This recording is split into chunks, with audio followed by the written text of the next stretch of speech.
Hi everybody, Dan Illman here for Weekend Wrap, taking a look back at the Grade 2 J.P. Morgan Chase Jessamine Stakes, part of the Breeders' Cup Challenge Series. This a win and you're in for the Breeders' Cup Juvenile Fillies Turf.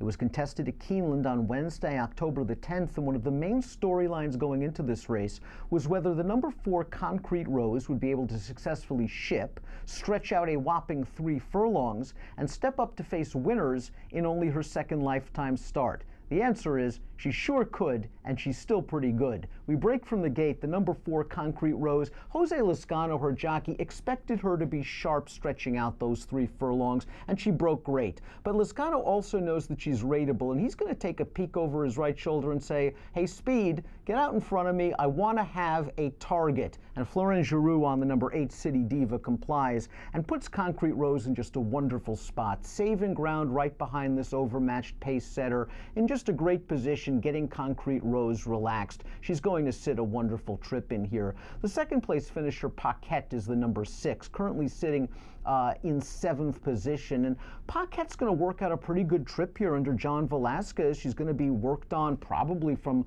the midway point on the final turn through the stretch and is even. The number 7, though, is a horse I think you should watch. That's the gray, Princessa Carolina. If you go back and you rewind this tape, you're going to see going into the first turn, she got sideswiped and she ended up in and among horses. Now she's wide under Ricardo Santana, and you'll see what happens to her in the stretch.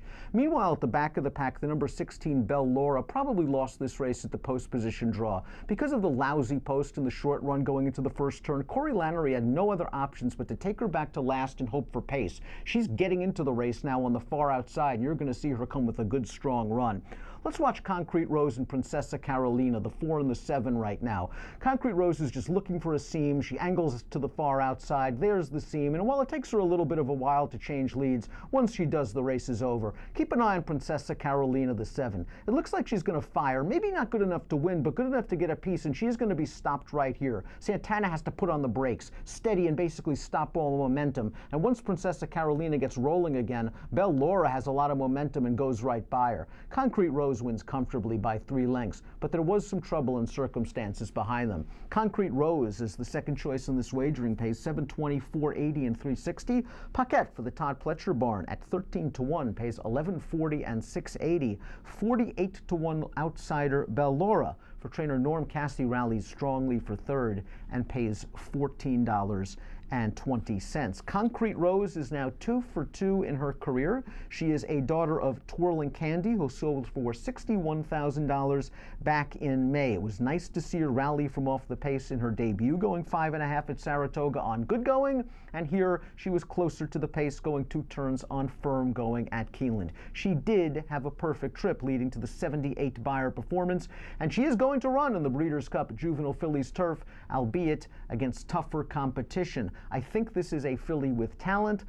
I'm wondering if the Breeders' Cup, though, is going to be just a little bit too tough at this point in her career. The next start for runner-up Paquette, still undecided. Maybe Pletcher will go there, but again, when you watch this tape again, you'll notice that Velasquez is asking entering the turn, and she's just kind of one-paced all the way around the turn and into the stretch, and she finishes second, but there was really nothing exciting about this performance from Paquette. She's lightly raced, as all these 2-year-olds are, with a ton of upside potential. I'm not sure she's Breeders' Cup ready. Belle Laura might not be Breeders' Cup ready, but she ran well considering the circumstances. Breaking from post 13, forced to be far back early with sort of a moderate pace up front. She came widest into the stretch, and you saw that she was kicking in late. She's a filly with some promise, but I'm not sure if it's Breeders' Cup promise. If Princessa Carolina does run in the Breeders' Cup Juvenile Filly off this 5th place effort, you might want to consider her, or at the very least, you might want to put her in your DRF horse watch and keep an eye out for her as a 3-year-old for trainer Ken McPeek. And this trip right here has basically been just a story of Ken McPeek's Keeneland fall meet. He's just had a very tough meet, a lot of bad luck, and this horse has a big pedigree. She's by Tappet out of Pure Clan, who is a multiple Grade 1 stakes winner on the turf, so there's tremendous pedigree and tremendous scope for improvement. And when you watch this race from beginning to end, again, you'll notice sideswiped going into the first turn, then in and among horses, then in and among horses and steadied in the stretch, and still showing a willingness to fire late. I think this filly has class.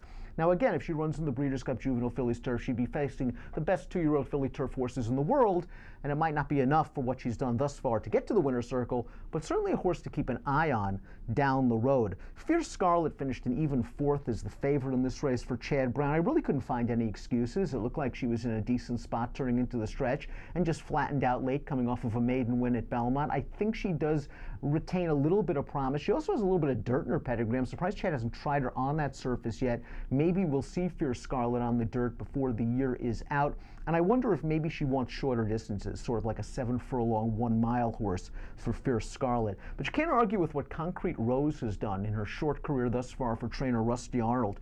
2 starts, 2 wins, and handling a stretch out, a ship, and a hike up in class in only her second lifetime start. She goes to the Breeders' Cup Juvenile Fillies turf, where she's going to be a good price, but she might have to have a tougher trip than what she endured in the Jessamine. That was a beautiful ride from Jose Lezcano. And again, keep an eye out for the 5th place finisher, Princessa Carolina.